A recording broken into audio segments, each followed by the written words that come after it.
ప్రభుత్వాల మీద నమ్మకం లేక ఆత్మహత్యలకు పాల్పడుతున్న సందర్భాలు ఉన్నాయి కాబట్టి వాళ్ళకి సంపూర్ణమైన విశ్వాసం కల్పించి ఈ ప్రభుత్వంలోని ఖాళీలను భర్తీ చేయడానికి నిరంతరం కృషి చేస్తుందని వాళ్ళందరికీ తెలపడానికి ఆ నిరుపేదలైన నిరుద్యోగ యువకులకు విశ్వాసం నమ్మకం కలిగించడానికి ఈ ప్రత్యేకమైన కార్యక్రమాలు ఏర్పాటు చేస్తున్నాం.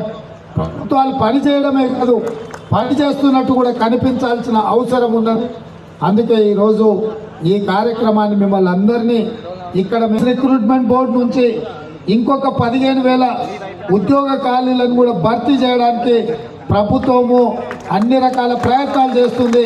రాబోయే 15 రోజుల్లో ఎంత తొందరగా వీలైతే అంత తొందరగా 15,000 పోలీసు ఉద్యోగ నియామకాలు కూడా ఈ ప్రభుత్వం చేపట్టబోతుంది. గతంలో